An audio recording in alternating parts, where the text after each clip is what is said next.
Right. Okay, Bismillahirrahmanirrahim. Okay, before that, we'll start our session with a little Al-Fatihah.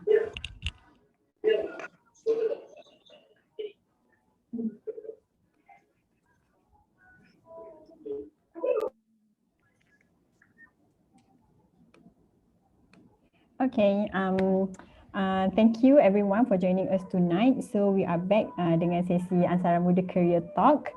First and foremost, I nak ucapkan thank you to our strategic partner TNF Energy for providing us this Zoom platform so that we can share the knowledge and having these career sharing sessions. So with us tonight is Cikgu Aisyah seperti biasa mewakili pihak Counselling MRSM Taiping. And for tonight, we have our respected speaker, Ms Liyana, the lawyer. She is known as Ms Liyana, the lawyer, or her full name is Ainul Liyana binti Yaakob. Yes, that's true. Okay, for tonight's topic is about law. So as usual, any questions from the audience boleh tulis dekat our ruangan chat di Zoom ataupun on the comment section for those yang tengok from Facebook Live. And yeah, we hope the internet will give its cooperation for tonight so that we will have a smooth session for tonight. So Ms. Liyana, I'll be monitoring your slide. Will you be playing my slides or not? Because usually when I give a talk, I tak. Okay, sure. I'll be distracted to even press the next button on my slide. Yeah. So I'll just go with your pace line. Okay, so all right. You just let me know. And I'm pretty sure most of you, the viewers are not going to. Hello? Yeah. Where are the oh, okay. All right.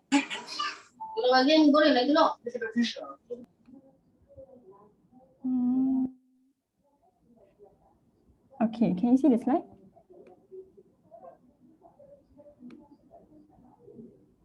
Boleh nampak slide ke? Where is my screen kecil? Oh, okay, sorry. I minimize. Okay, yeah, I can see the slides. Okay, sekejap. Let me buka in presentation mode. Yep. Okay, so I shall pass the slide to you now. Yep. Okay, Assalamualaikum and a very good evening everyone. Kepada adik-adik saya di MRSM Taiping.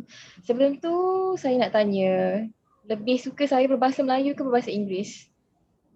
Both okay kot. Campur pun okay. Campur boleh, okay. Tak apa okay.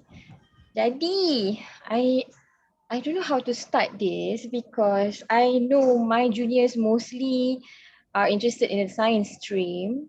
I think my batch in 2006, the one who ended up being lawyers apart from myself, is Izzah, a friend of mine. And then there is one more, not from my class, Nik Azila Shohada. She was the editor of the school magazine at one point in 2006, if I'm not mistaken. And then the rest of them ended up being doctors or scientists or engineers, and definitely not law lah. So why I want to share about law is that I need to give clarification on how it works. Because believe it or not, my firm, we have received a job application from a candidate who was studying in ANSARA Taiping. And when I read her curriculum vitae and her resume, it seemed that she was clueless of how to obtain her LLB, the most efficient and hassle-free and cheapest way, if I may put it. Okay, because if you take a wrong move and you try to further your studies in, let's say, a private university, that will ultimately cost you more money just to get the same degree. And at the end of the day, you will have to go through all sorts of hurdles to even get your law license to qualify as a practicing advocate and solicitor in West Malaysia, in Peninsular Malaysia. And I think Tasnim, you can put the next slide. Okay, definitely that's me.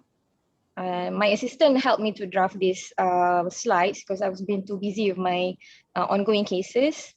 So this is my education background. I am from Gomen.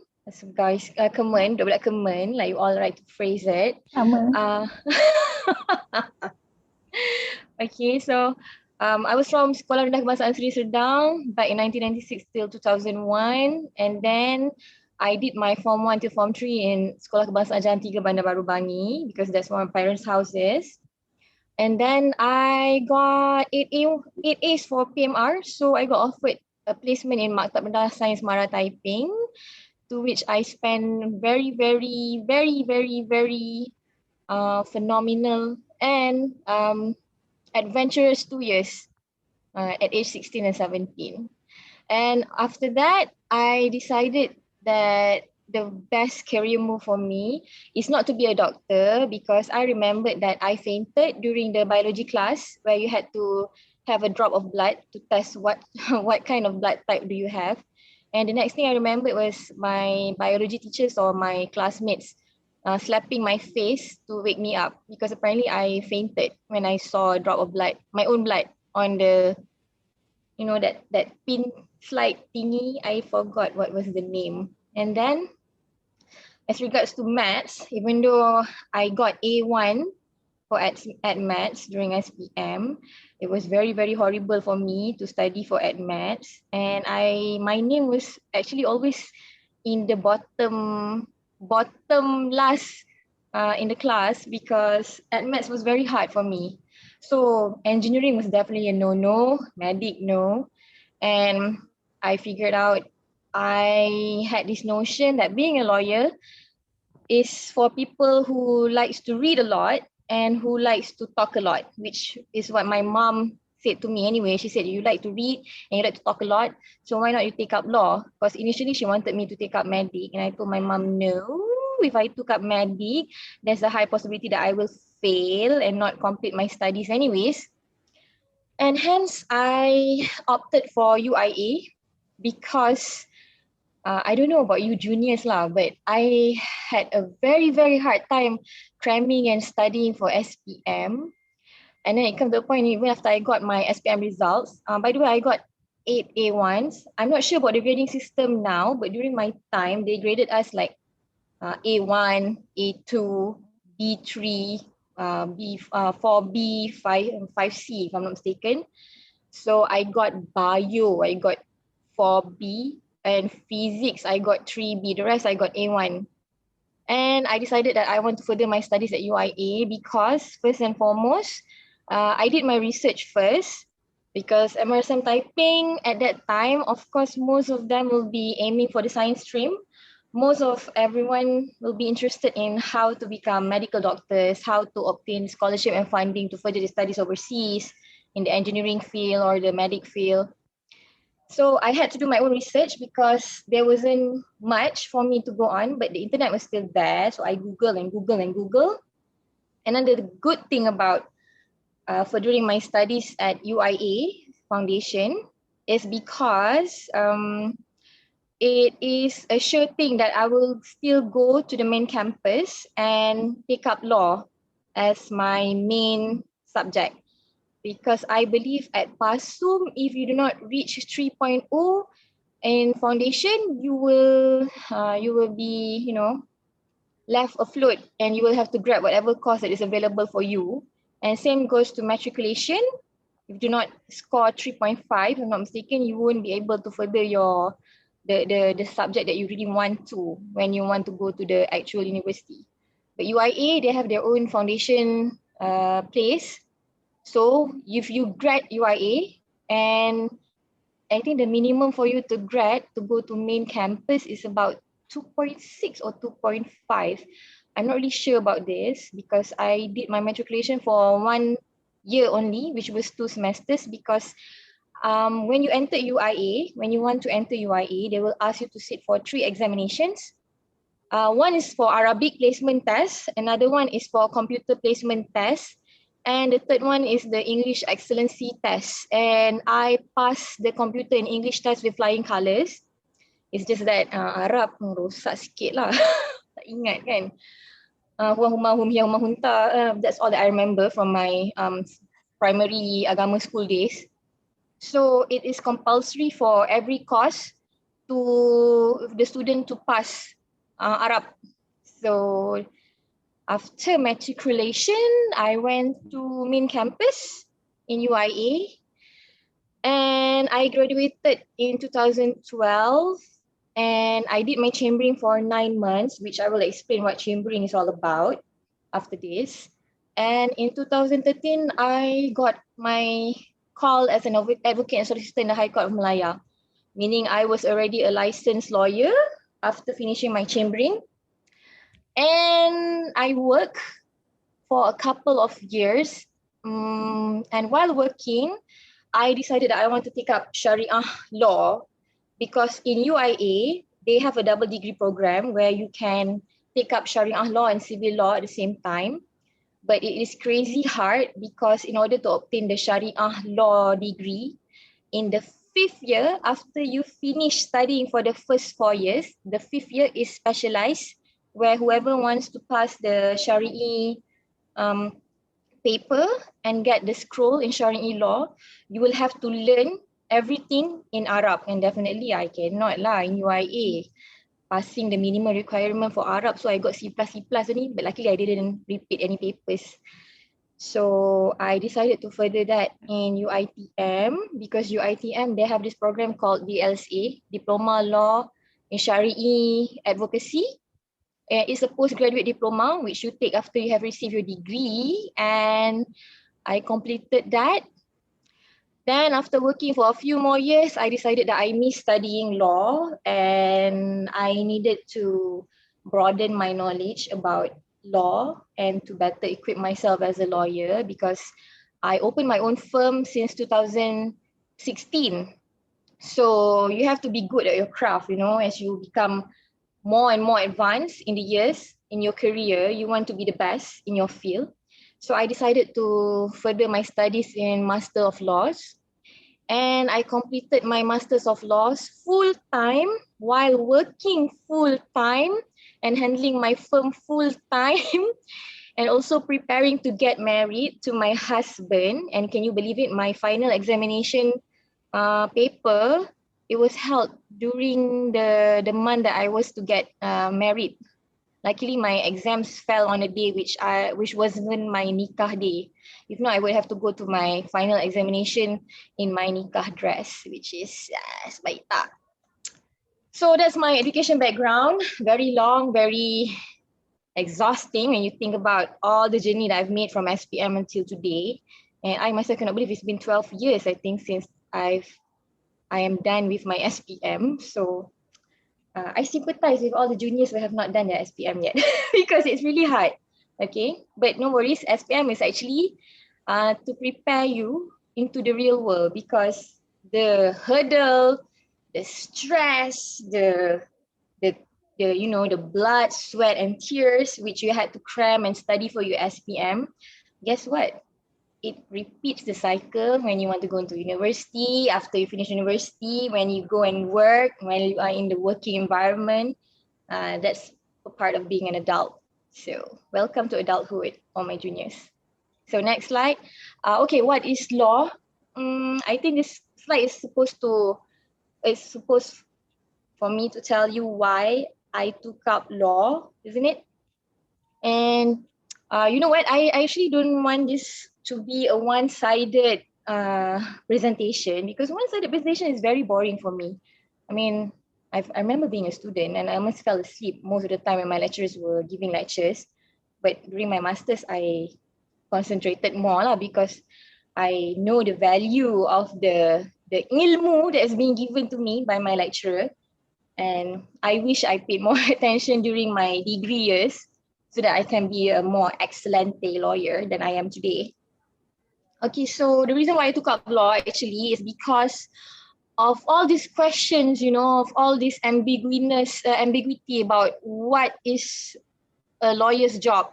I mean, is it true that lawyers are really evil? I mean, is it true like one kaki dalam neraka and then like they only defend the guilty, even if that person is guilty of killing or murdering someone, we don't care. We will just defend them because that's what lawyers do. But that is so untrue. Okay, I will debunk all those myths. The real reason why I took up law is because I think one of the reasons is that I was curious about why is it so hard for people to seek justice in this world. And one of the reasons was that my parents, they were caught in this scam scheme, and they lost a certain amount of money, which was quite substantial. Okay, got lah until puluh-puluh ribu range. And then my parents, when they lodged a police report, okay, the culprit was caught, but the money was not ever recovered. So it got me thinking, why is this so? I mean, why do bad people get away scot-free? I mean, what happens to the money? Because it's so obvious that these people are the culprits. So if the police have caught all these bad guys, then why is justice not served yet? Why are my parents still in the limbo about where their money is and how can they get that money? But as I become a lawyer myself, I understand now that it's because the public, most of them don't understand when it comes to criminal law and also civil law. There's a vast difference between the two. And that is what I'm prepared to answer uh, when the Q&A session will be on. Okay, so Tasnim, next slide. Okay, this is a textbook explanation. Evergreen and constantly developing, strong believer of justice, daily occurrences, Breaking Bad and Better Call Saul. Oh, these two TV series, or those who are aspiring to be lawyers, do not watch Suits. I've never watched Suits. I've only watched like half an episode. I think it's ridiculous. It does not portray at all how the Malaysian law legal scene is actually all about. Okay, that one is so in the fantasy land. But these two series, Breaking Bad and Better Call Saul, these are two of my favorite TV series.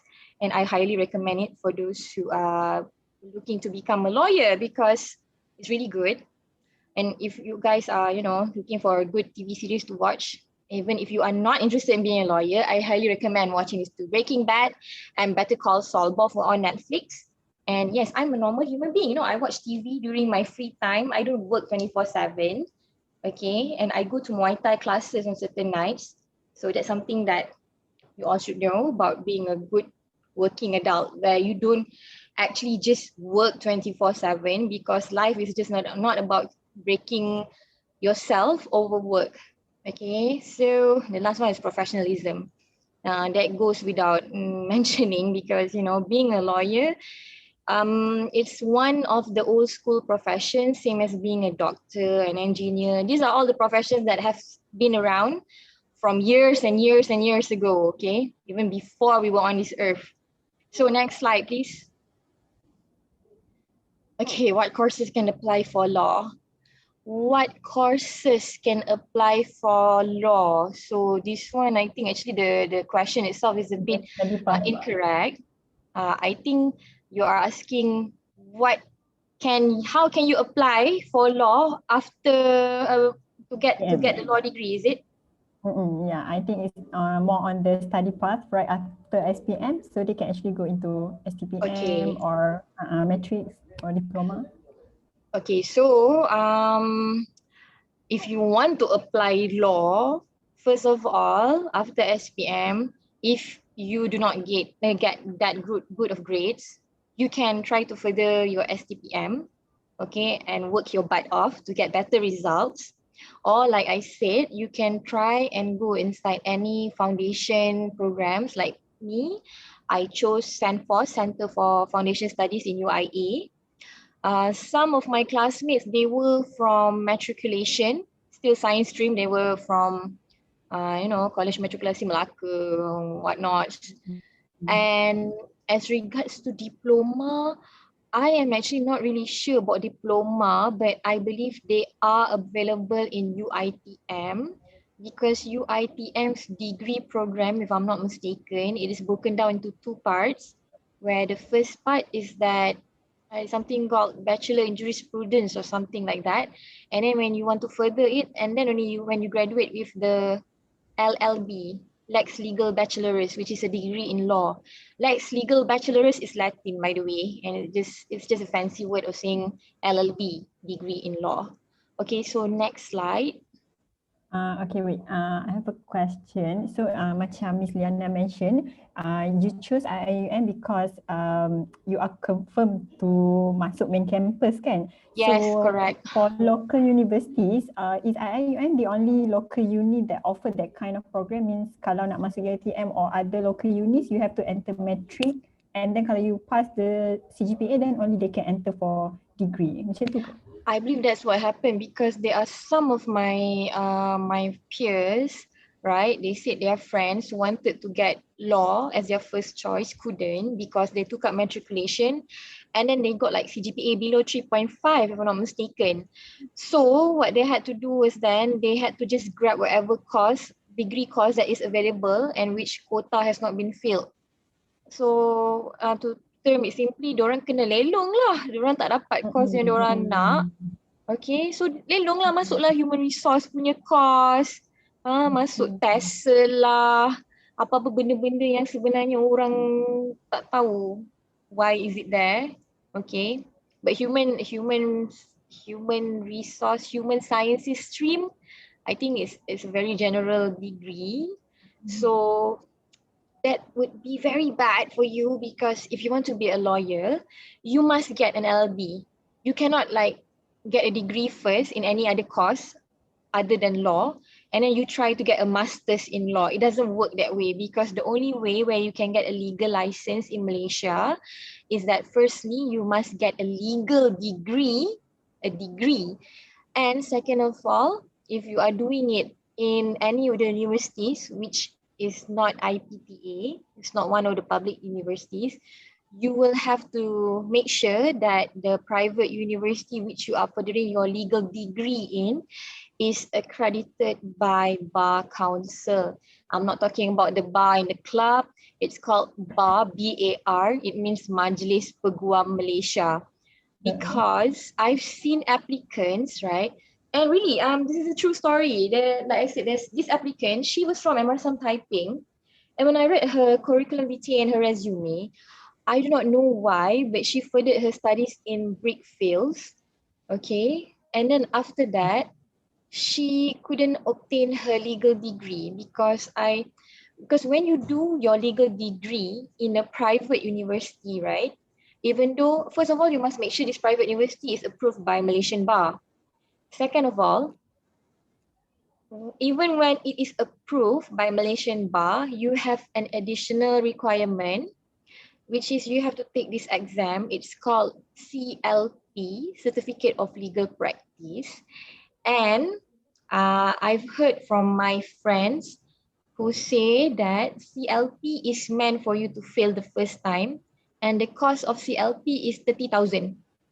So you have to fork out another 30,000 just to take this examination, just to qualify for chambering before you can get a legal license as a lawyer in Malaysia. So that's why I said, maybe that candidate, she did not do her research properly, or maybe she did not know who to ask. And I feel that it's such a pity because she took the very expensive, hard and unnecessary way to get a legal degree in Malaysia. Because come on, we are Bhimaputra, right? So there are certain universities which has a big quota for us, such as UiTM. And UiTM's fees are one of the cheapest fees in the public universities in Malaysia, like mine. My UIA fees, UIA is a semi-private university. So the fees per semester, if I can recall, is 3,200 per semester. Okay. And UiTM, I found out, is 500 ringgit per semester. Like, murah. Huh? Betul. I'm like, because I had PTPTN during my student days. Okay. So can you imagine a huge chunk of my PTPTN money went to the fees, and I had like barely enough just to survive on for food and extras, and I had to do a lot of part-time jobs to get extra pocket money. Some with my parents' knowledge, some without, because private, have to get pocket money lah, and girls got to do what girls got to do. So, someone asked, do we have to take math in law? Everyone thinks that you might not have to take math, but math is actually a good skill because you know why? You will still need to count all the stuff that your client gives you. Because usually clients, they will try to fight about payment. So it'll be like this. Party A pays party B to do something, and then party B did not do it even though he received payment from party A. So B will say, hey bro, you did not pay me in full actually. So that's why I did not do the job which you paid us to. And then party A will say, hello, we paid everything to you already. Okay. And then they hire us, me, the lawyer, and then they will forward all the invoices that they have paid to party B. And then we will have to go through all the invoices lah. If there are like hundreds and hundreds of invoices, then yes, I have to go through one by one and compile everything in an Excel sheet and make sure everything tallies. So yes, math is something that is a necessary skill. You don't have to do or, you know, still memorize at maths, okay, because that was downright horrible. The trauma of studying for ad maths, I can still remember until now. So don't get me started on ad maths, but maths is a necessity in life. Okay, doesn't matter what course you take. If you don't want to get cheated, okay, and maths is a necessity. Okay, wait, let me just check at the message part. Is lawyer in demand in Malaysia right now? It is, to me, I think when you ask that question, it might be because you are concerned about the job market in Malaysia right now.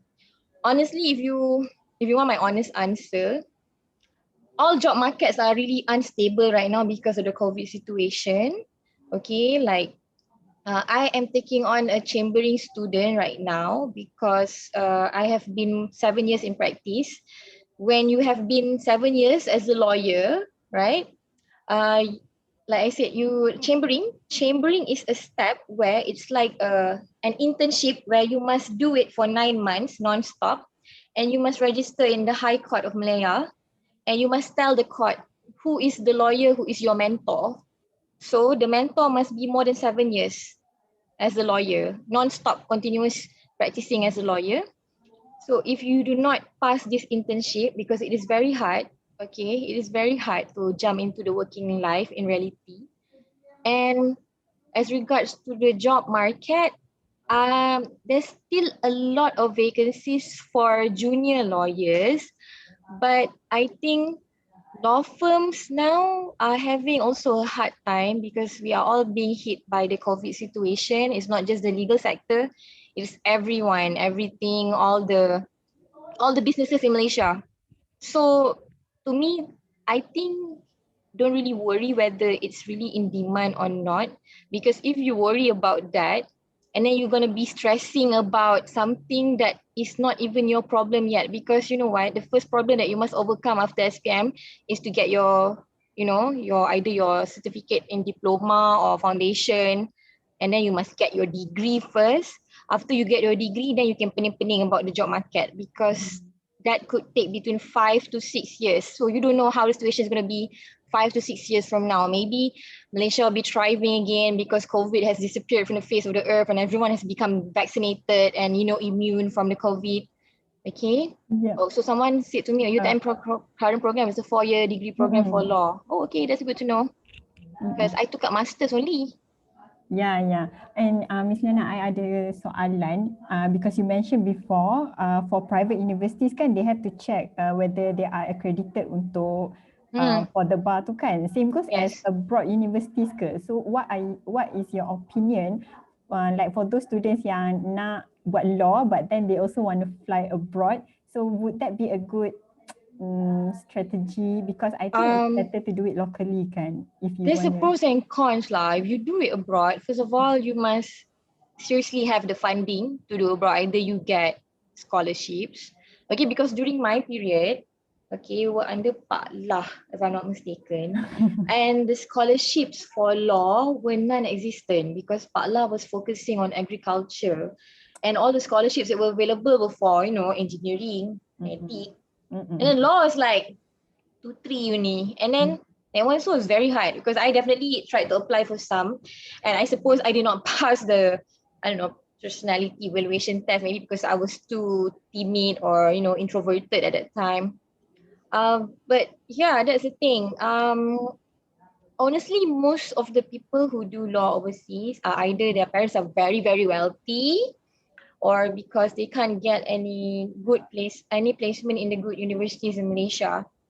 Okay, because when you do your law in UK, okay, I've not done it there, so I can't really comment about this. But what I do know is that when you have qualifications from UK, you can become a barrister there. You are, you are eligible if you pass the requirements because you furthered your study there. You can become a barrister. A barrister is like it's like a lawyer, but not a lawyer who goes to court. It's a lawyer who does the paperwork. Paralegal, is it? It's not paralegal, it's a barrister. It's their term there. Oh, okay. It's a barrister.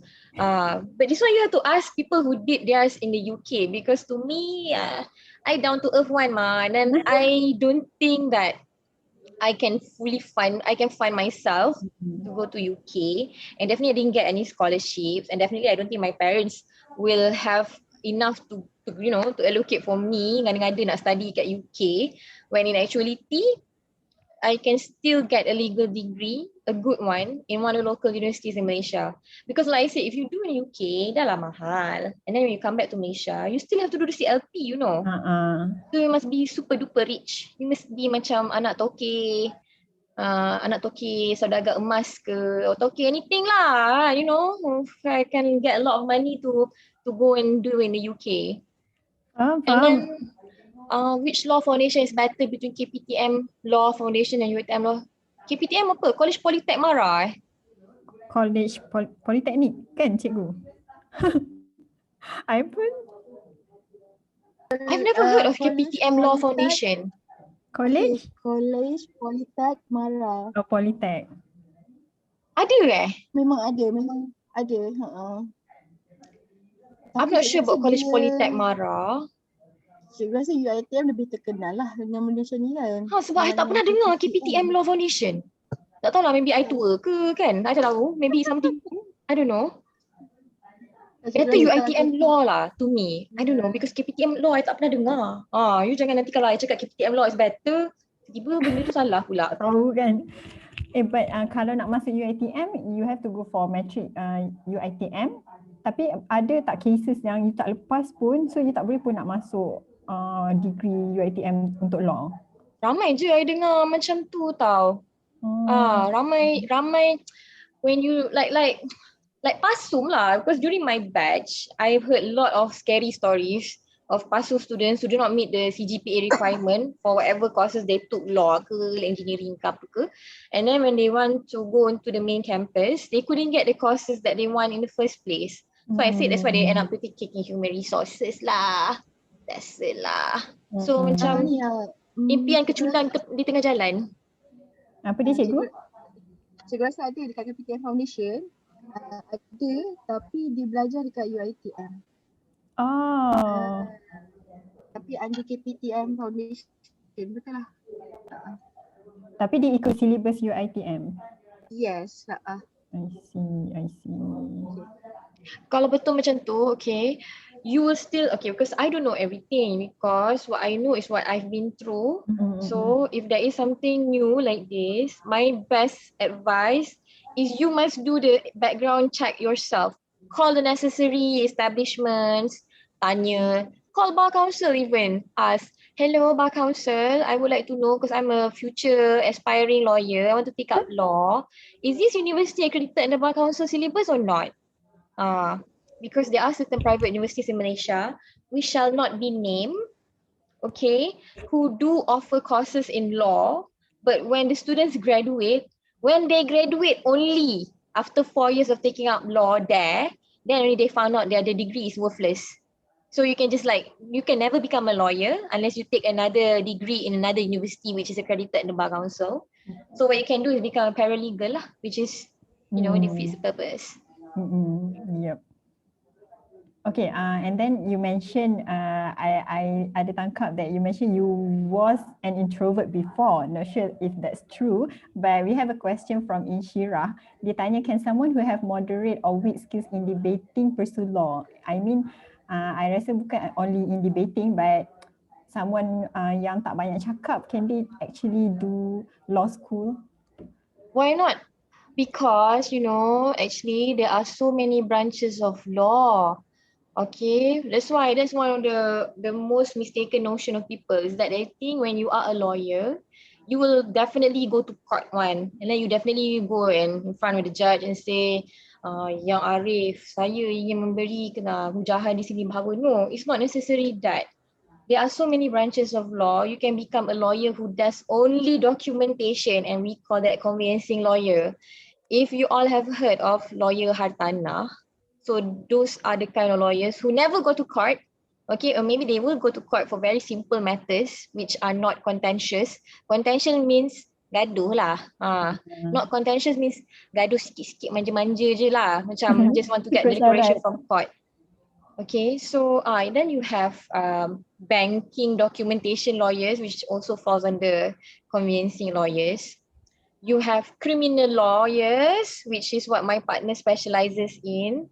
And then you have civil litigation lawyers, such as myself, yang naik turun mahkamah, kerja-kerja deadline mahkamah je kerja. And there's a lot of areas of law that you can, just because you take a law degree, even doesn't necessarily mean you will end up as a lawyer.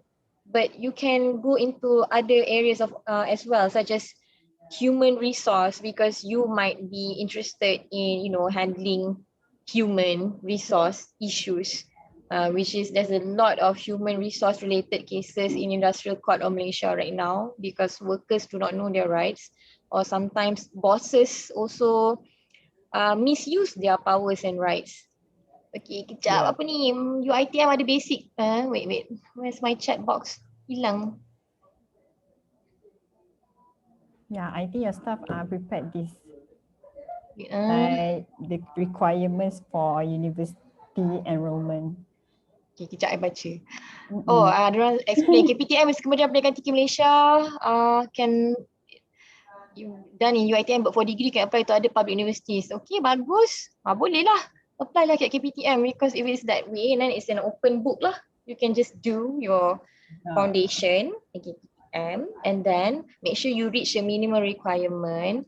Okay, so actually my assistant has already done this for me. Okay, you can read UiTM Law Foundation Program, CGPA 3 and above.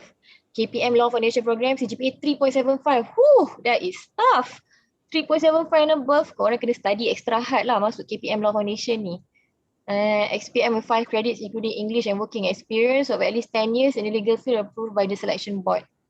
Okay, this requirement is actually, I'm not sure whether it's still enforced or not, because last time there was this provision where if you have been working as a law firm staff, as a clerk for instance, or as a paralegal for 10 years, even though you do not have a degree, a legal degree or a law degree, you can sit for the examination.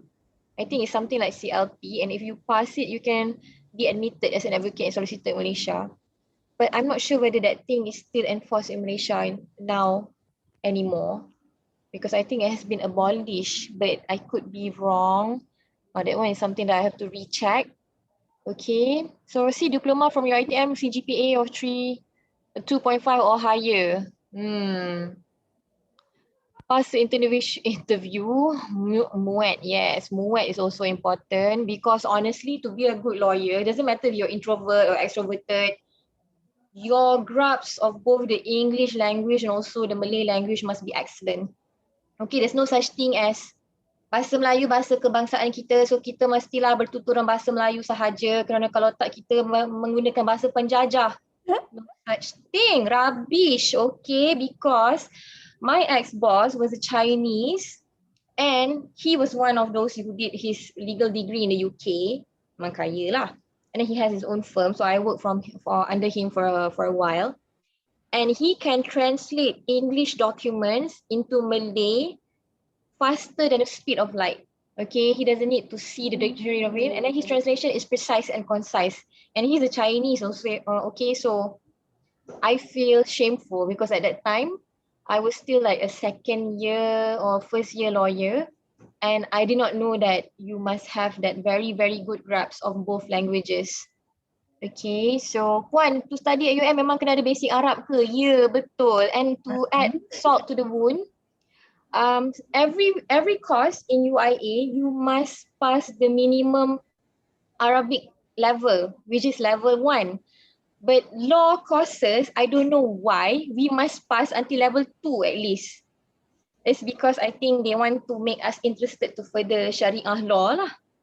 Which is, that's why I said I wanted to pass the minimal level 2 also. I got C++, but luckily I did not repeat lah because some of my batchmates, they had to repeat the paper until 3 times and then only they can go into the main campus. So macam you resit the semester just to take out one paper which is Arab. But level 2 was bearable kan? Okay lah. Like I said, it's discriminatory lah because other courses they had to take until level 1 only, and then we law students have to take until level 2, so it's not fair. But what to do? Yeah. Ada orang tanya, what is paralegal? Maybe you can elaborate more sebab I think most people doesn't know the term kan, paralegal and lawyer. Apa difference? Okay, paralegal is basically a chambering student or someone who has a law degree but has no legal license to become a lawyer yet. Okay, so macam like I said, a chambering student. Chambering is a process where you must do, okay, if you have to take CLP, you must pass CLP first before you can do chambering. So another term for chambering is a paralegal, where you have a legal degree but you do not have a license to practice as a lawyer in Malaysia yet. So that's why they call it paralegal. So you are not a lawyer. Those yang tak ada legal license tu might be because they haven't done their chambering lah kan, or they tak habis they are doing their ke? chambering, or maybe because they cannot do their chambering, maybe because their degree is not approved by Malaysian bar, or maybe because they have failed their CLP and in the midst of, you know, gathering more money. Because it's true, okay, the 30k cost to take up the exam is not cheap. So I said, choose your path properly. Do not make the mistake of going to a private when you can easily apply for a public university, because at the end of the day, what is important is that you get that degree, that legal degree which is approved by Malaysian bar, okay, before you can do your chambering. Chambering is the hard part. If everyone thinks taking a degree and graduating is the hard part, you are in for a nasty surprise. Chambering is worse. Chambering is like housemanship for doctors, but doctors have to do it for 2 years, right? Houseman is for 2 years, so lawyers 9 months only. So is it better to learn? UIA. Come again? The slides. I changed the slide. All right. This is for UIA punya requirement, I think. Definitely I pass all lah because I got A1 and everything except physics and bio, which is tak kena mengena pun. So jahit jidan. So these are the best law universities in Malaysia. In my opinion, stick to the IPTA lah instead of the IPTS, because I don't know about IPTS. I mean, I know there are certain universities that offer legal courses, law courses, but I don't know whether they are approved by Malaysian bar or not. And I don't have the time. You must find out on your own if you feel you want to take it under the private universities.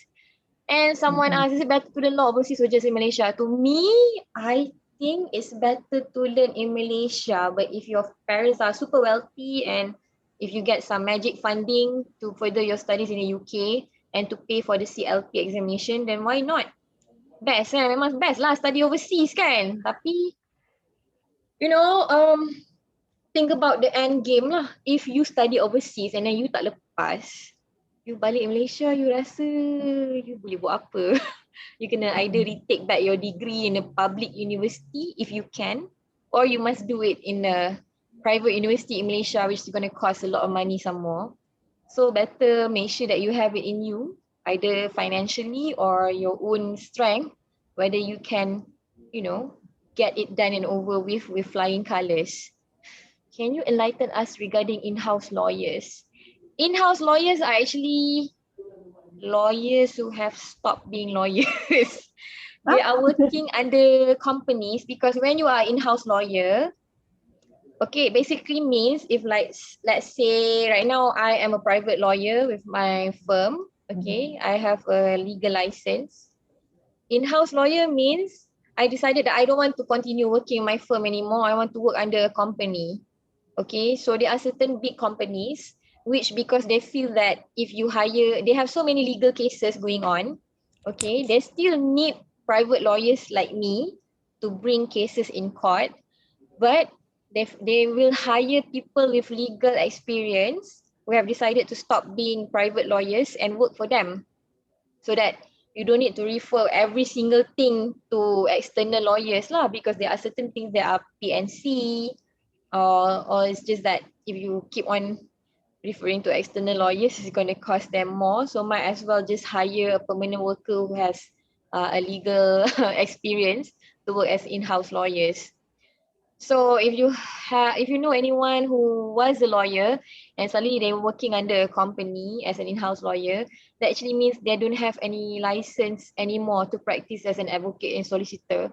They can resume it if they want to, because you must choose either one. You must choose either you want to become a private lawyer or you want to work under a company as an in-house lawyer. You cannot do both actually. You cannot be gainfully employed under a company while having a legal license. So paralegal to apa? I've already answered this. Yep. Okay, so like for in-house lawyers, do they work like for office hours ke? Macam more to office work lah. That's what I want to tell everyone, because everyone keeps saying that they are scared, like lawyers or I don't know, auditors have no life because we keep working 24/7. Sorry to break your bubble, but in any field you are working in, either medic or engineering or whatever lah, there is actually no such thing as 9 to 5. I have to agree. There is actually no such thing as 9 to 5.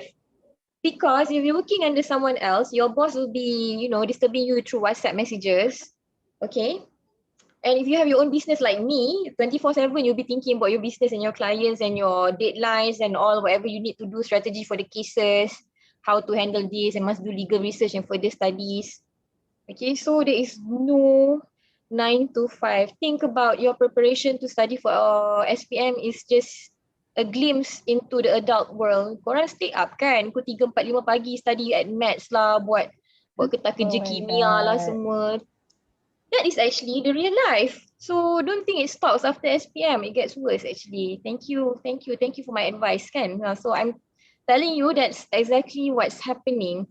Actually there's no 9 to 5. When you are an adult, susah lah nak dapat 9 to 5 tu actually. Your working, your official working hours might be 9 to 5, but your preparation for that working hours can exceed the 9 to 5. Like my parents, they are both lecturers, government servants.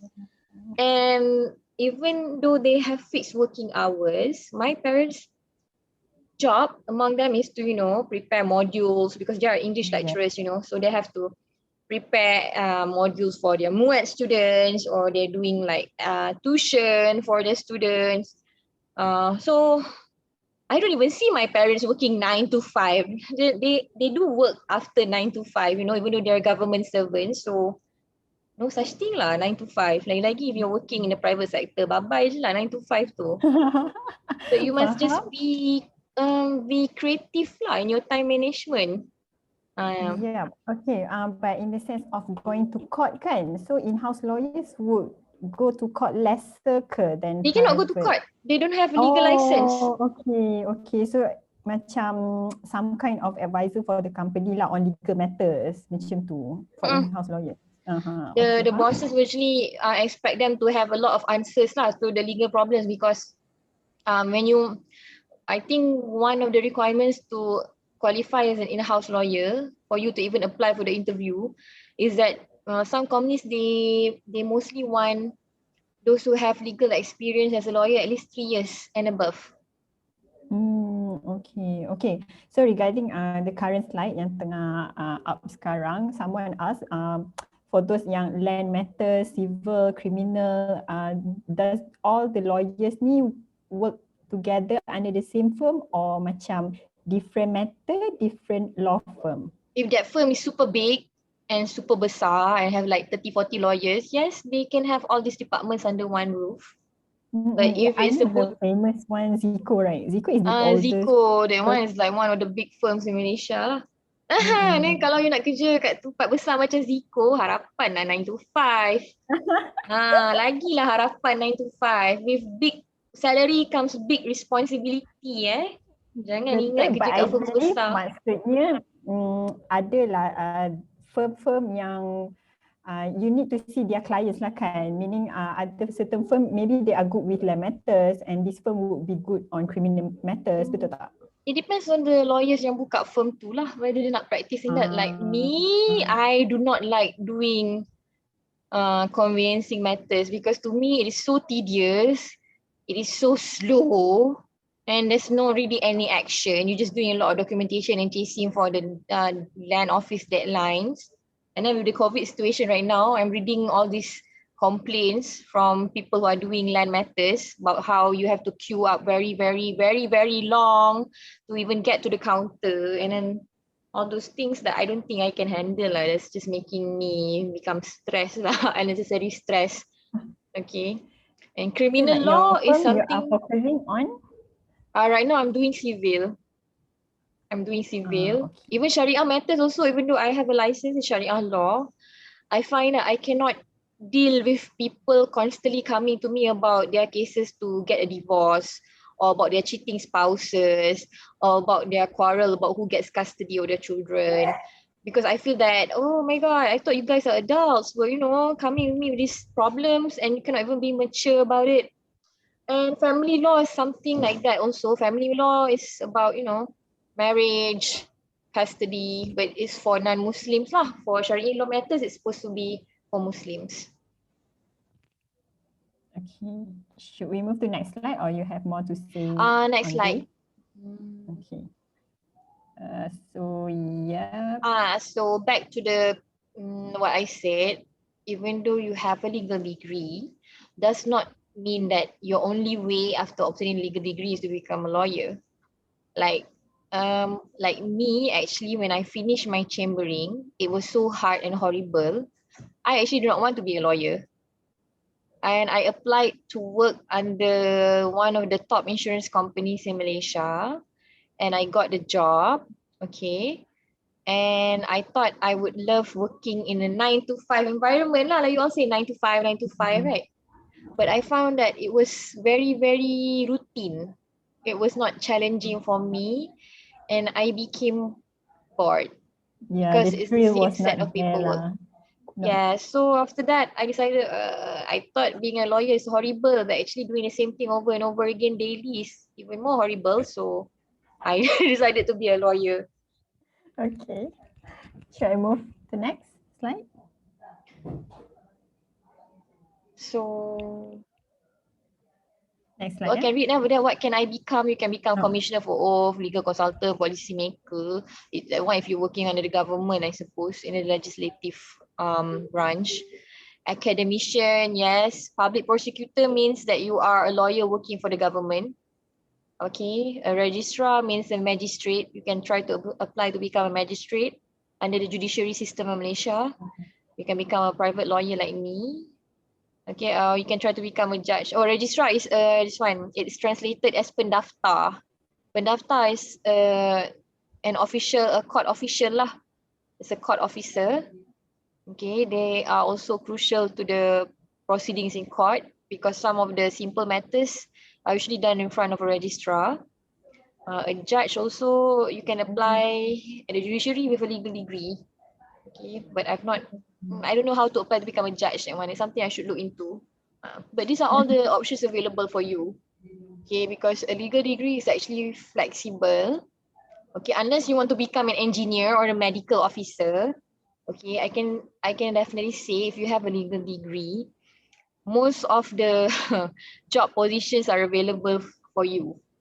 You can apply to become like me, I became a claims examiner under the insurance company, where my job was to oversee the damages to the bodily damage, bodily injury damages to the person, like whoever dies because of an accident on the roadside or whoever gets injured due to the collision or accidents on the roadside. I will see how much they can get. One broken bone could be 30,000 or 40,000. One cracked skull could come to almost 100K, or brain damage could go higher, or things like stuff like that. Okay. Is it necessary for a lawyer to take additional language such as Mandarin? That is entirely up to you. It is optional. Like I said, the most crucial languages for you would be English and Malay.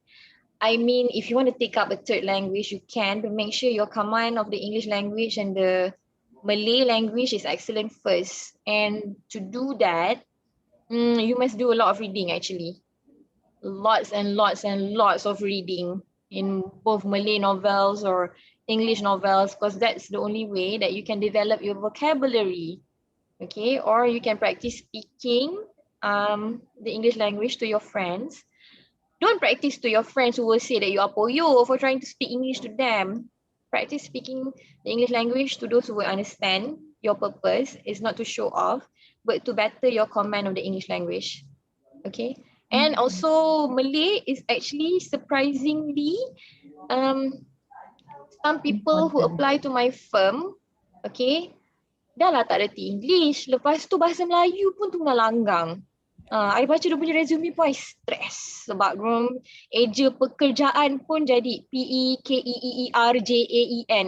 Macam ni nak apply kerja. So that's why I said the English language and the Malay language is very, very crucial for you to master before you think about taking a third language.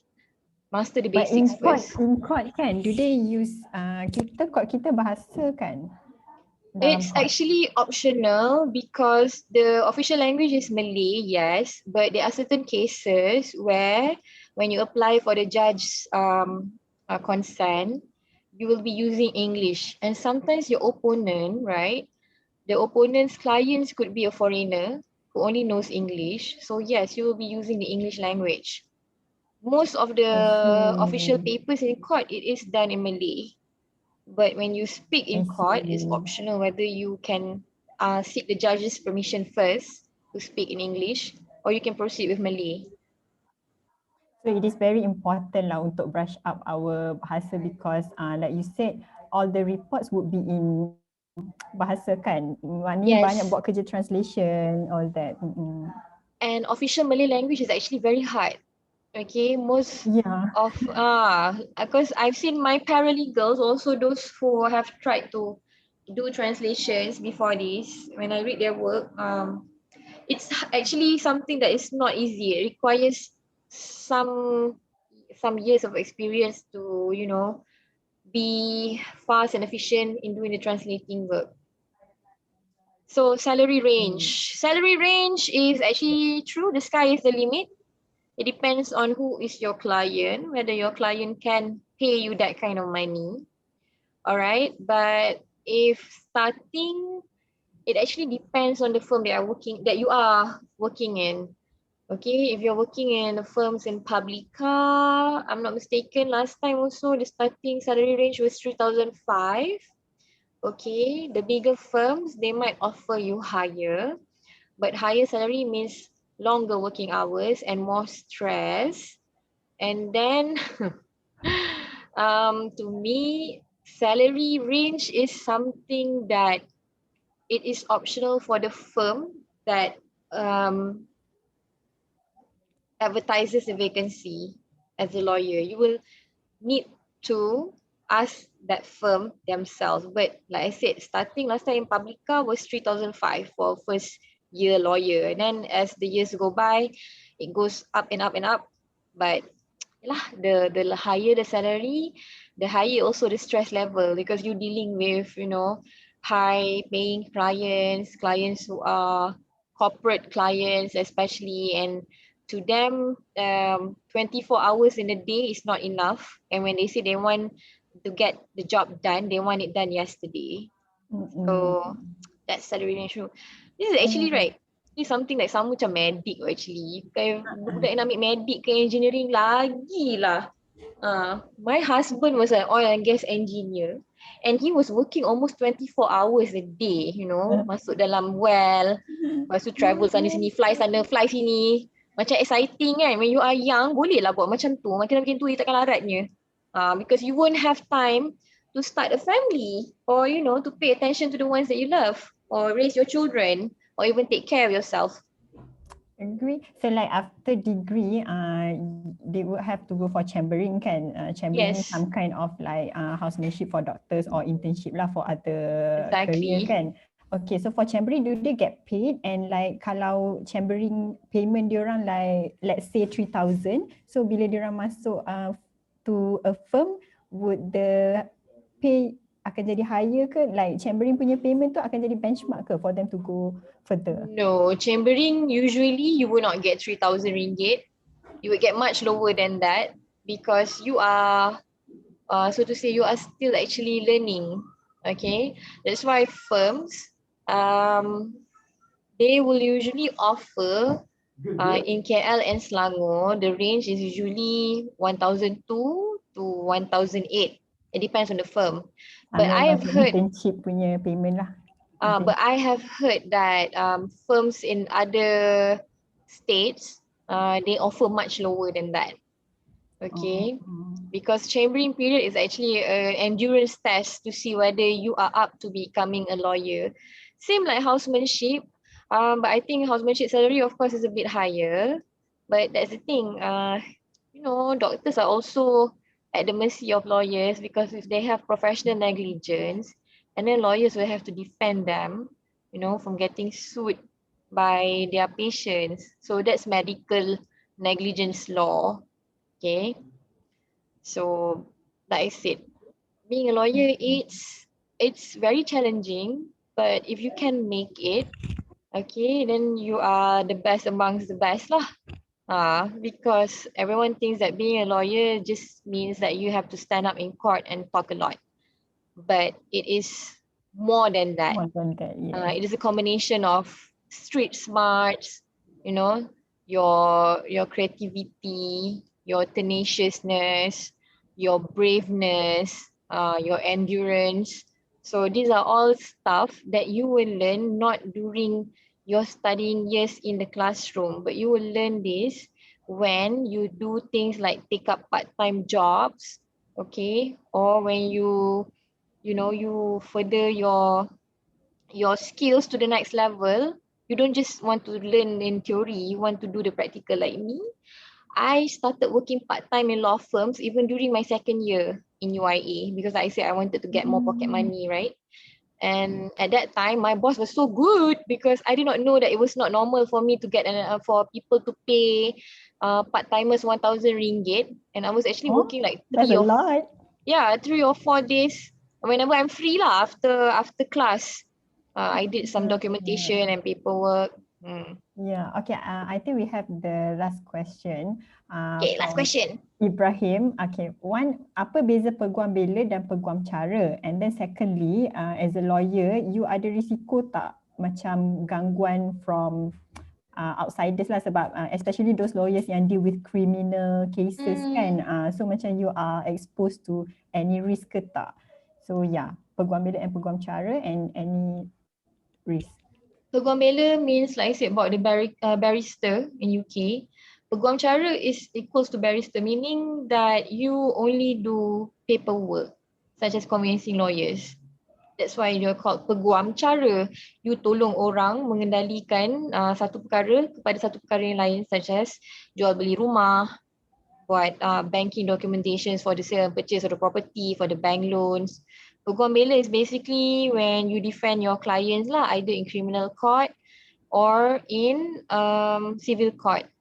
So peguam bela and peguam cara is actually to tell you that this lawyer can actually do both actually, because when you have a legal license in Malaysia, it's up to you whether you want to become a lawyer who does only documentation, okay, or you want to become a lawyer who does civil cases where you have to go in and out of court, or you can just do both if you have the time. Like me, I'm too old to do both, and I have definitely no interest in doing conveyancing work anymore because it's too tedious and boring. Okay, not to say that when you do criminal or civil matters, you don't have to do any reading or documentation. You still do, but at least it's something that is different every time. It's not the same thing over and over and over again. Okay, sebagai peguam kita akan ada risiko gangguan daripada orang jahat tak? Mestilah ada Yeah. risiko orang dengki. Right.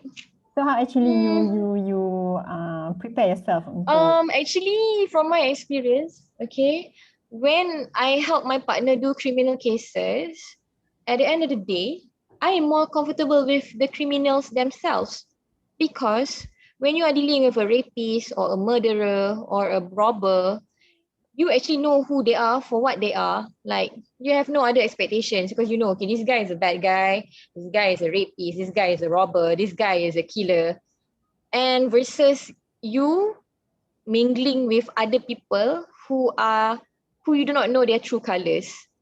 Okay, so actually when you mingle with criminals, I feel that it is better because they show themselves for who they truly are. They're not trying to become or pretend to be someone else, trying to become to portray that they are a religious person, for instance, or such a goody two shoes, when actually they're not. Okay, and orang jahat, I used to be afraid of that as well, but all my years of helping my partner do criminal matters, it's not the criminals who disturb me. It's actually strangers who are, I don't know, they are sick people out there who have nothing better to do on the internet.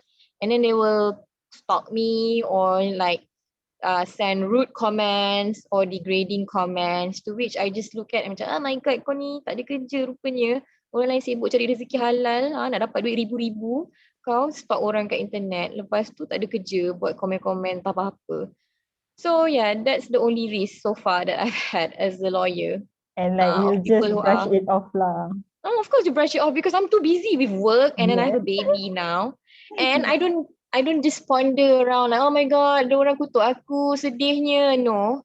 I rather go to Muay Thai class and punch my punching bag and get slim and fit, because you know, right, even right now, I've gained weight because of my postpartum because I just gave birth to a baby. So I'm trying to slim down right now when going to Muay Thai class.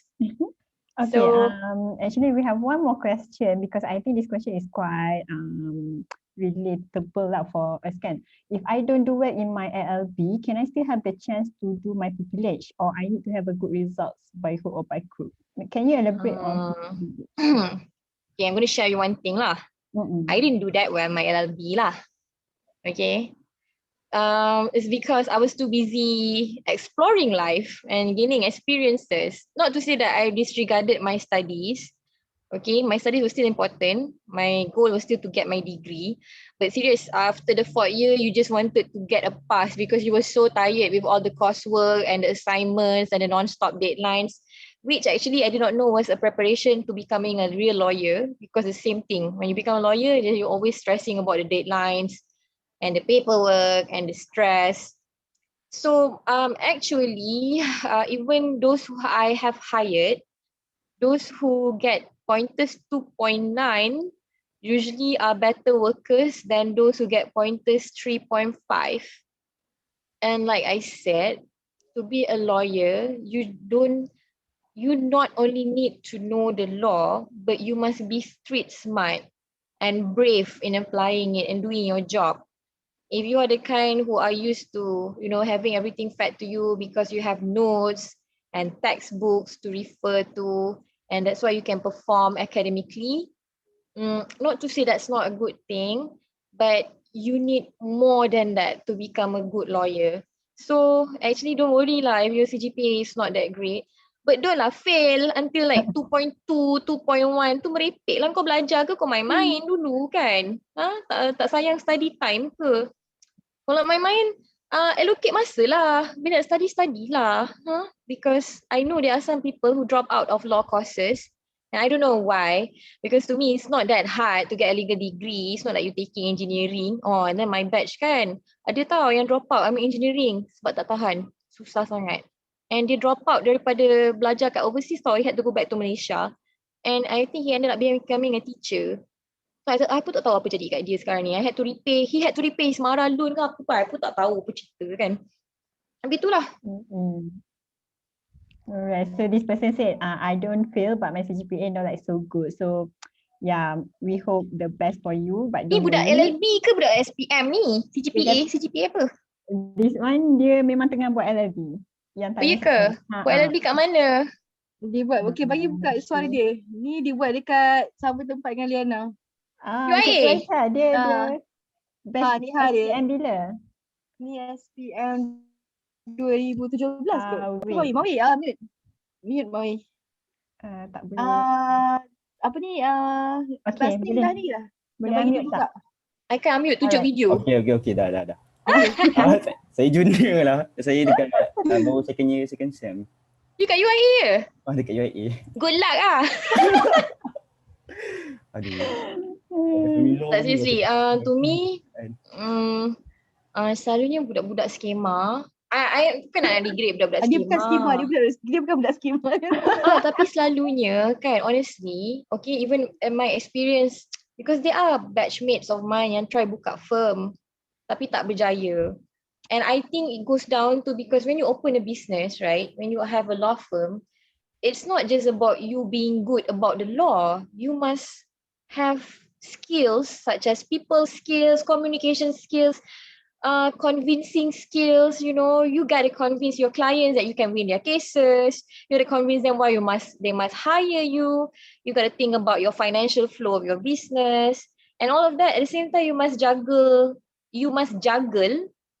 doing legal research to beat your opponents lah, because it's a non-stop cycle to do legal work actually, unless you are doing case hartanah. In that case, you're just going to be stressing about the 3 months deadline to close the file and got all the consents obtained and without any delays. Kalau tak, kena bayar penalty.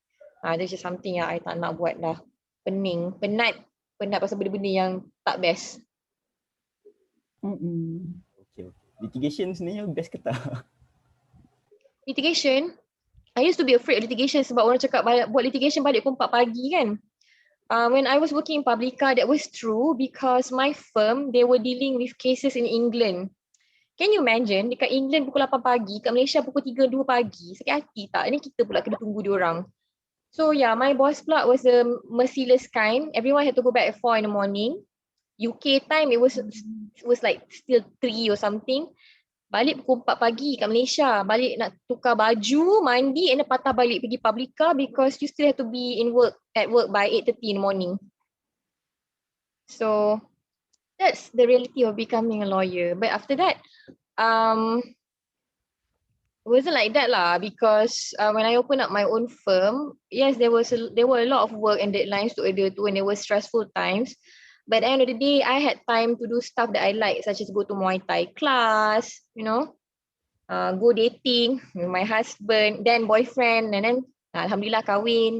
So macam tu lah. You're not just killing yourself for work. Okay, work is just a means to survive sometimes. And to be a good lawyer, you must just have the passion, because somehow I think people have this mistaken notion that if you are a lawyer, you are automatically very, very rich and wealthy. If you have been in practice for 30 to 40 years, maybe yes, you can be very rich and wealthy, but to get to that stage, it's a very hard journey actually. It's not easy lah, because nothing in life that is worthwhile is easy. Yang easy kalau kau nak menghancurkan hidup kau, yes easy. Benda-benda lain semua susah. Okay? Okay, Mawi. Alright, so it's already 10:17 people. I think I gotta go because I can hear my baby crying. I think she wants milk. Yep, okay. So for that, I just want to get back to the KPTM earlier. Ada orang assist lah to us in the chat box. So KPTM is Kementerian Pendidikan Tinggi Malaysia. So she said it is done in UiTM, tapi bila dia orang nak masuk degree, they can apply for other public universities lah, like UM or UKM and such. Tapi kalau you went in for UiTM Foundation specifically, so you can only be absorbed into UiTM during your degree, macam tu. So tapi CGPA requirement dia higher tadi, 3.75 kan? Woohoo! Yeah, I saw that. So yes, I think that's all for tonight. But actually, your staff prepared some pictures. So I think we can just go through the pictures. Itulah, gambar mana tadi gali? Aku tak boleh tengok Dekat betul. slides. Boleh nampak tak? This is my partner, Tuan Izlan. He looks very, very, very, very fierce. But actually, he's actually more kinder and more mild-mannered than me. I'm the fierce one. My partner is actually the baik one. And here, your working pictures lah, I rasa. Mm-mm. And then at the court. Yep. So this is the mahkamah in.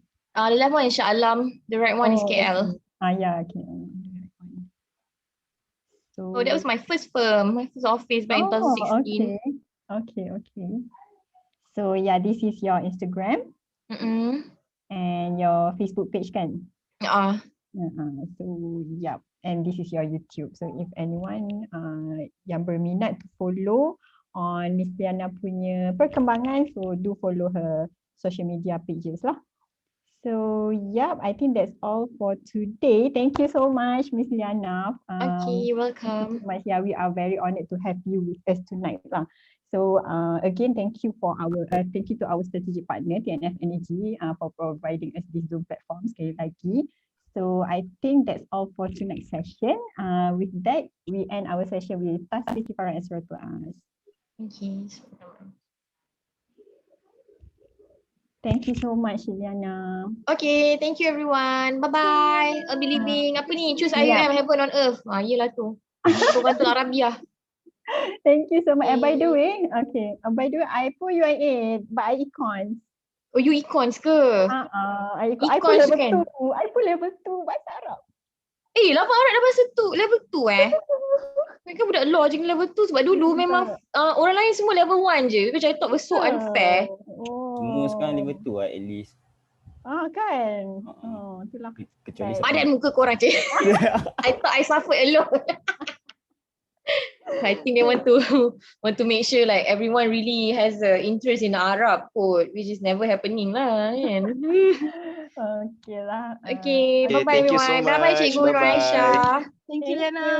Bye. See you.